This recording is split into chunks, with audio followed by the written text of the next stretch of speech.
अस्सलाम everyone, welcome back to my YouTube channel. आज की वीडियो में हम जल्दी बात करेंगे कि हमें कौन कौन से डॉक्यूमेंट्स चाहिए, रिक्वायर्ड है बैचलर्स या मास्टर्स में अप्लाई करने के लिए in the public universities of Germany. First of all हम बात करेंगे कि हमें कौन कौन से डॉक्यूमेंट्स रिक्वायर्ड है। सेकेंडली हम कौन कौन से डॉक्यूमेंट्स हमने अटेस्ट करने हैं, कहाँ से अटेस्ट करने हैं। थर्डली हम नोटराइजेशन के बारे में भी बात करेंगे कि नोटराइजेशन क्या होती है और वो कहाँ से करनी होती है। तो let's start with what documents are we required to apply in public universities of Germany whether for bachelors और मास्टर्स। आपके पास पासपोर्ट और मैट्रिक से करंट एजुकेशन तक की आपके पास डिग्री सर्टिफिकेट जो भी आपके पास होना चाहिए। पासपोर्ट तो होना ही चाहिए। आपने अब्रॉड के लिए, जर्मनी के लिए अप्लाई करना है तो you need to have a passport for that. आगे जाके यूनिवर्सिटी में आपने उसको अपलोड करना होता है। सेकेंडली आपको मैट्रिक से करंट एजुकेशन, अगर आपका बैचलर्स है, मास्टर्स है, आपने उसकी डिग्री अपलोड करनी है। डबल मास्टर्स भी लोग कर रहे होते हैं। एक मास्टर्स पाकिस्तान से उन्होंने कर लिए होते हैं, फिर वो दोबारा मास्टर्स के लिए जर्मनी में अप्लाई करते हैं। तो अगर आप डबल मास्टर्स है तो अपने फर्स्ट मास्टर्स की डिग्री भी आपको रिक्वायर्ड होगी। फिर आपको यूरोपास सीवी चाहिए। उसका लिंक मैं कमेंट सेक्शन या के डिस्क्रिप्शन में दे दूंगी। उस पोर्टल या उस वेबसाइट पे आप जाके अपना सीवी बनाते हो। नॉर्मल सीवी नहीं काम करती, तो आपको यूरोपास सीवी अपनी बनानी होगी। यूरोपास सीवी आप उस लिंक से जाके अपने लिए बना लीजिएगा। फिर आती है इंग्लिश प्रोफिशिएंसी सर्टिफिकेट या आइल्स। मैंने खुद आइल्स किया हुआ था, तो आई वॉन्ट रिकमेंड, मैं किसी को ये मशवरा नहीं दूंगी कि आप लोग ना करो, लेकिन कुछ यूनिवर्सिटीज़ होती है जिसमें आइल्स के बगैर भी एडमिशन हो जाता है। जैसे मेरी अपनी यूनिवर्सिटी होशुल फुल्दा में आइल्स के बगैर इंग्लिश प्रोफिशिएंसी सर्टिफिकेट पे भी एडमिशन मिल जाता है। सो बट आई डिड आइल्स, उससे चांसेस थोड़े बढ़ जाते हैं। क्यों रिस्क ले, कभी नहीं भी होता। कुछ यूनिवर्सिटी बाद में मसला ना कर ले इस वजह से। तब जब हम पाकिस्तान में होते हैं बहुत ज़्यादा दिमाग पे हमें हर सिर्फ प्रॉब्लम्स सोचते हैं कि ये भी हो सकता है, ये भी हो सकता है। तो इस वजह से मैंने किसी भी प्रॉब्लम को अवॉइड करने के लिए आइल्स दिया हुआ था, और उससे आपके ऑप्शंस और भी बढ़ते हैं, क्योंकि सिर्फ कुछ यूनिवर्सिटीज़ है जो आइल्स के बगैर एडमिशन देती है। बाकी जो मोस्ट ऑफ द यूनिवर्सिटीज़ है उसमें आइल्स चाहिए होता है, तो मैंने इसलिए आइल्स किया था। और आइल्स में बैंड 5.5 जितना ज़्यादा होगा उतना अच्छा है, लेकिन 5.5 हमारी यूनिवर्सिटी एक्सेप्ट करती है। लेकिन इस आने वाले सालों में वो ज़्यादा हो रहा है। 6.5 6 तक भी होता है। डिफरेंट होता है हर यूनिवर्सिटीज़ के लिए। आप उसकी वेबसाइट, यूनिवर्सिटी की वेबसाइट पे जाके रिक्वायरमेंट चेक कर सकते हो। बट 5.5 से अगर आप हो तो बेस्ट रहता है। आपके चांसेस ज़्यादा होता है। ज़्यादा यूनिवर्सिटीज़ के लिए अप्लाई करते हो तो आपके सिलेक्शन चांसेस ज़्यादा होते हैं। फिर आपको लेटर ऑफ मोटिवेशन या मोटिवेशन लेटर चाहिए होती है। और आप जितनी भी यूनिवर्सिटी के लिए अप्लाई करते हो यूनिवर्सिस्ट में, हर यूनिवर्सिटी के लिए आपने डिफरेंट मोटिवेशन लेटर लिखनी होती है। फॉर एग्जांपल अगर मैं होशुल फुल्दा में अप्लाई कर रही हूँ तो मैं अपना मोटिवेशन लेटर लिखूंगी और फिर उसको पीडीएफ में सेव करके उसका नाम रखूंगी, motivation letter for Hochschule Fulda applied sciences. अगर मैं कैज़रस्लाउटन के लिए कर रही हूँ या TUM के लिए कर रही हूँ, किसी भी यूनिवर्सिटी के लिए कर रही हूँ, आप पहले मोटिवेशन यूनिवर्सिटी का नाम लिखो, फिर कहो मोटिवेशन लेटर, या मोटिवेशन लेटर फिर यूनिवर्सिटी का नाम लिखो, ताकि यूनिवर्सिटी वाले आइडेंटिफाई कर सके कि आपने सारी यूनिवर्सिटीज़ के लिए जो अप्लाई किया है उसके लिए मोटिवेशन लेटर भी लिखे हुए हैं, बिकॉज इट्स इम्पोर्टेंट। फिर लेटर ऑफ रिकमेंडेशन आता है। 2 लेटर ऑफ रिकमेंडेशन आप एटलीस्ट उसको अपने टीचर से या कि किसी प्रोफेसर से, अगर एम्प्लॉयर है आपका तो अपने एम्प्लॉय से भी कर सकते हो, जैसे फील्ड रिलेटेड जॉब अगर करते हो तो। 2 रेफरेंस लेटर या लेटर ऑफ रिकमेंडेशन उसको कहते हैं, वो अटैच करो आप लोग।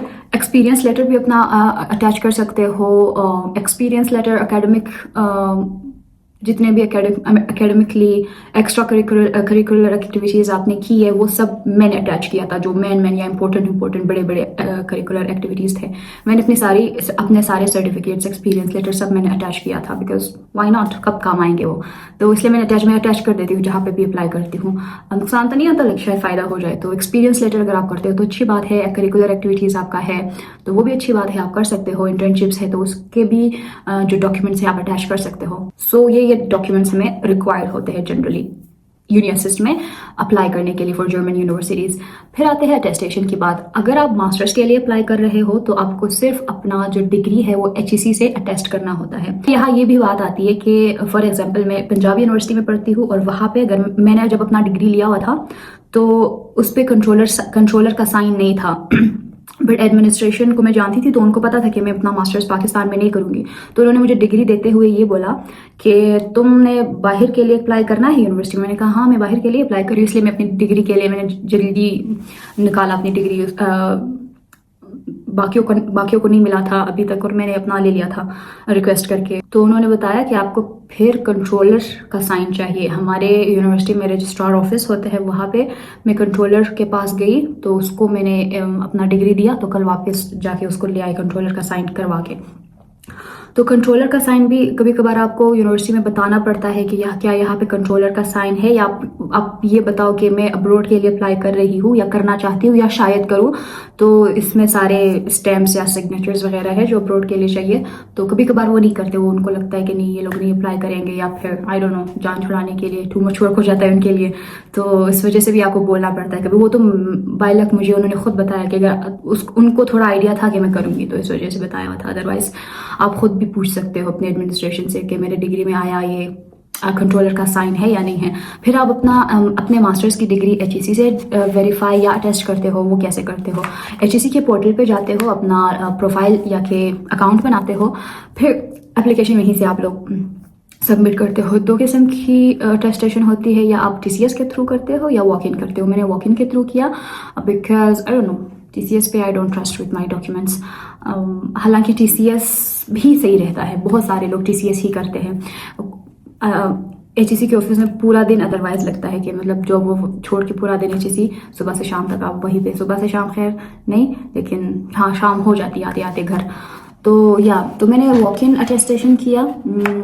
TCS के थ्रू भी आप कर सकते हो, फुली सेफ है, 2 हफ्ते 3 हफ्ते में आ जाती है। वॉक इन के लिए भी मुझे उतना ही टाइम लगा। मैंने वॉक इन के लिए अपॉइंटमेंट बुक किया तो मुझे 3 हफ्ते बाद अपॉइंटमेंट मिली। कि वॉक इन का ये मतलब है कि आप उसी HEC के ऑफिस में डायरेक्ट जाओ, अटेस्ट कराओ और निकलो। वो अर्जेंट अटेस्टेशन भी इसको कहती है। उसकी फीस भी आई थिंक कुछ 1,000-2,000 ज़्यादा होती है।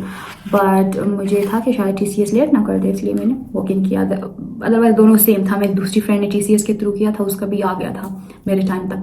जिस दिन मेरा था उससे पहले 1-2 दिन आ गया था TCS के थ्रू। TCS के थ्रू भी 2-3 हफ्ते लगते हैं। और या I don't know about this, ironically matric और FSC की डिग्री अटेस्ट नहीं होती IBCC से। बोर्ड वेरीफाई मेरा था ऑलरेडी। जब मैं बोर्ड से अपना डिग्री निकालते हो तो वेरीफाई करके देते हैं, तो बोर्ड वेरीफाई था। वरना जो मैट्रिक का सर्टिफिकेट है वो IBCC अटेस्टेशन उस रिक्वायर्ड नहीं होती उसकी, उस मास्टर्स प्रोग्राम के लिए। मास्टर्स के लिए क्या हो गया, बस आप अपने बैचलर्स डिग्री को अटेस्ट करो HEC से, बाकी ज़रूरत नहीं है। और आप जब let me also mention this, आप जब भी पिक्चर लेते हो अपने डॉक्यूमेंट का, कुछ डिग्री की अटेस्टेशन बैक ऑफ मतलब दूसरे पेज, खाली पेज पीछे भी होता है और फ्रंट पेज पे भी वो लोग स्टैम्प या साइन करते हैं, आई डोंट नो।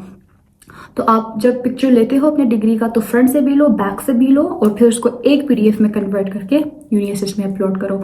तो फ्रंट बैक दोनों का पिक्चर लेके फिर एक PDF बना के यूनिवर्सिटी में अपलोड करना होता है। अभी बात करते हैं बैचलर्स के लिए हमें कौन कौन से डॉक्यूमेंट्स चाहिए अगर हम बैचलर्स के लिए जर्मनी में अप्लाई कर रहे हैं। फर्स्ट ऑफ ऑल आपको मैट्रिक और FSC की डिग्री IBCC और बोर्ड अटेस्ट करना होता है। पहले तो आप बोर्ड अटेस्टेशन करते हो, फिर बैचलर्स के लिए IBCC मैंडेटरी होता है। आपको पता होगा जब आप बैचलर्स के लिए जर्मनी में अप्लाई करते हो तो आपको 2 सेमेस्टर पाकिस्तान से पढ़ के आने हैं, तब आप एलिजिबल होते हो बैचलर्स में अप्लाई करने के लिए। 2 सेमेस्टर्स आपने पाकिस्तान में पढ़े हैं, उसका भी आप जो सर्टिफिकेट है वो HEC से वेरीफाई करोगे, अटेस्ट करोगे। जैसे मास्टर्स की डिग्री हमने अटेस्ट करनी थी, अभी इसके बारे में बात हो गई थी।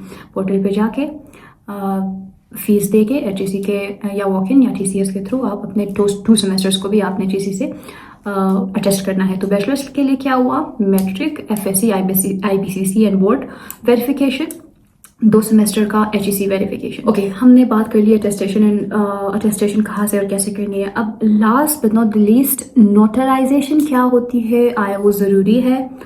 मैं जब जर्मनी आई मुझे पता ही नहीं था नोटराइजेशन क्या है। मुझे अभी भी नहीं पता था। मैं ये वीडियो बनाने से पहले मैं कुछ वीडियोस मैंने देखे, फिर वहाँ पे मुझे पता चला अच्छा लोग नोटराइजेशन भी करते हैं। तो मैंने अपना नोटराइजेशन इज़ लाइक कि आप कचहरी कोर्ट जाते हो, आई डोंट नो, किसी वकील को या कोई ग्रेड वाला वकील होता है उसको पकड़ के उसका स्टैंप लगवा देते हो या सिग्नेचर करवा देते हो अपने डिग्रीज पे।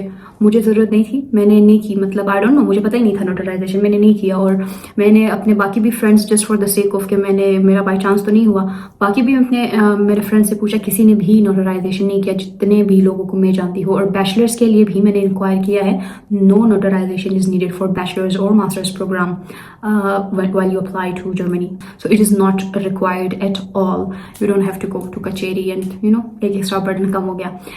एनीवेज ये बात भी मैं मेंशन करूँ कि आप जब भी कुछ यूनिवर्सिटीज़ आपकी डिग्रीज मांगते भी हैं तो शायद आपको TCS भी करना पड़े, तो आपने कभी भी अपना जो ओरिजिनल डिग्री है वो नहीं भेजनी, TCS नहीं करनी. ओरिजिनल डिग्री हमेशा आपके पास रहेगी. अगर डिग्री कोई मांगता है तो आप अटेस्टेड फोटोकॉपीज उनको सेंड करते हो, अदरवाइज आप ओरिजिनल नहीं करते.